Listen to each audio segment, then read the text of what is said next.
Penguin Random House Audio presents The Impeachers, The Trial of Andrew Johnson and the Dream of a Just Nation, by Brenda Wineapple. Read for you by Gabra Zackman. The cease of majesty dies not alone, but like a gulf doth draw what's near it with it. It is a massy wheel fixed on the summit of the highest mount, to whose huge spokes 10,000 lesser things are mortised and adjoined, which, when it falls, each small annexment, petty consequence, attends the boisterous ruin. William Shakespeare, Hamlet, 3:3. Men in pursuit of justice must never despair. Thaddeus Stevens.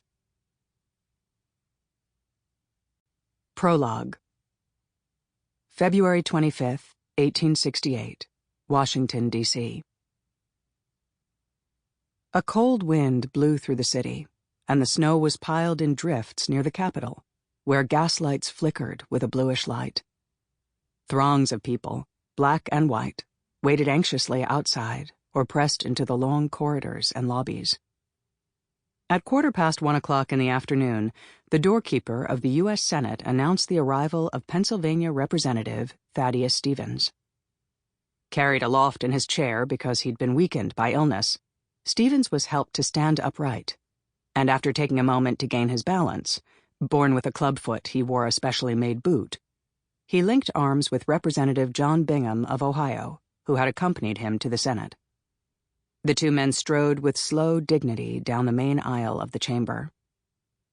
The jam-packed galleries were so hushed that there was no mistaking what Stevens, emaciated but inexorable, had come to say.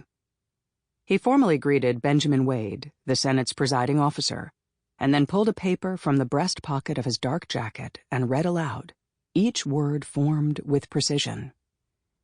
In obedience to the order of the House of Representatives, we have appeared before you in the name of the House of Representatives and of all the people of the United States. We do impeach Andrew Johnson, President of the United States, of high crimes and misdemeanors in office.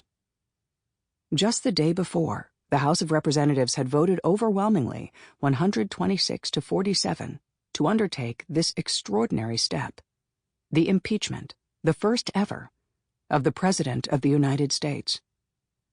No one dared to speak. Stevens had been pushing hard for Andrew Johnson's impeachment for over a year, but previous attempts had failed. Now congressional Republicans believed they no longer had a choice. Impeachment was the only way to stop a president who refused to accept the acts of Congress, who usurped its prerogatives, and who, most recently, had violated a law that he pretended to wave away as unconstitutional. But for people like Thaddeus Stevens, the specific law that President Andrew Johnson had violated, something called the Tenure of Office Act, was merely a legal pretext.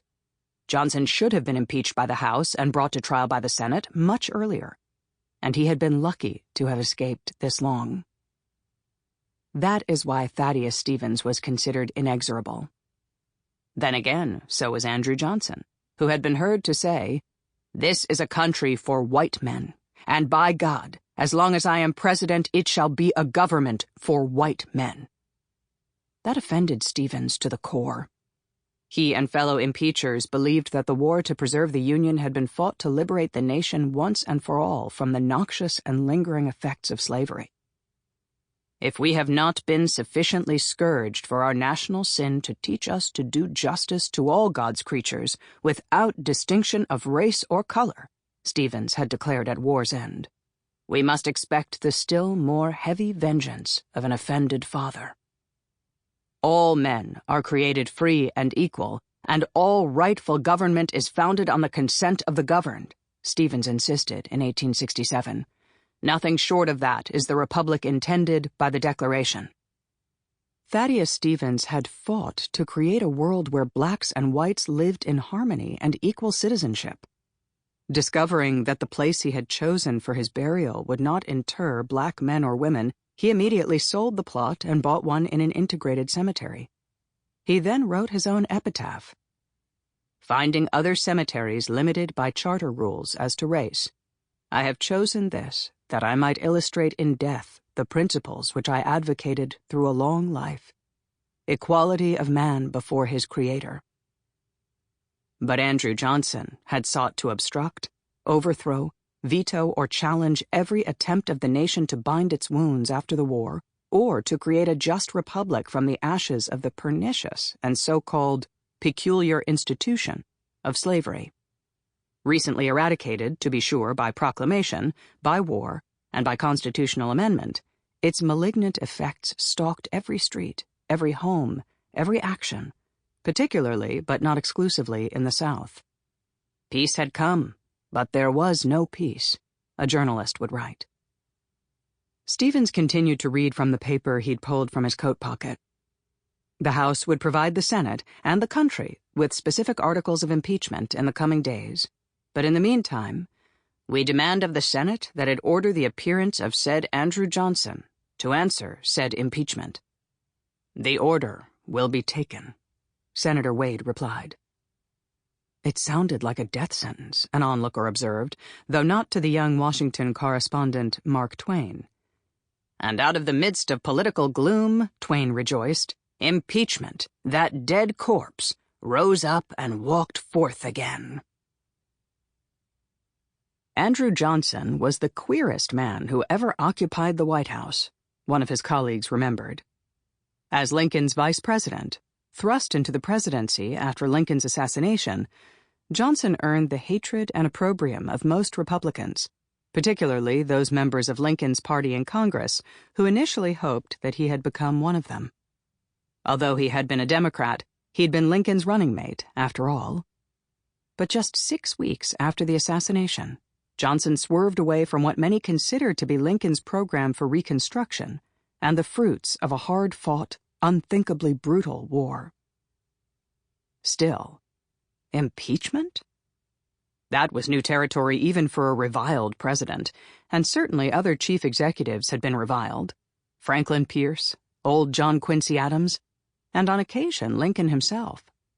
Yet never before had Congress and the country been willing to grapple directly with impeachment, as defined in the Constitution.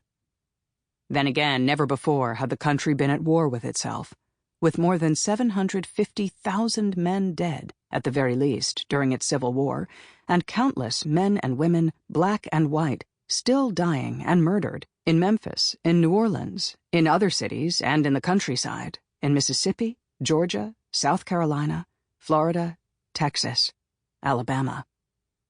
So in 1868, Congress and the public would have to consider the definition of a high crime and the meaning of a misdemeanor. It was bewildering. The multitude of strangers were waiting for impeachment, Twain observed. They did not know what impeachment was exactly, but they had a general idea that it would come in the form of an avalanche, or a thunderclap, or that maybe the roof would fall in. For no one knew what the first ever impeachment of the President of the United States would look like, or what sufficient grounds, legal or otherwise, were necessary.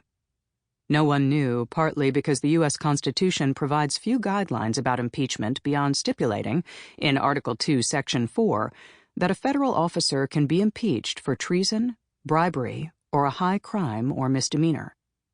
The House of Representatives shall have the sole power of impeachment, the Constitution says, and a simple majority of members can vote to impeach.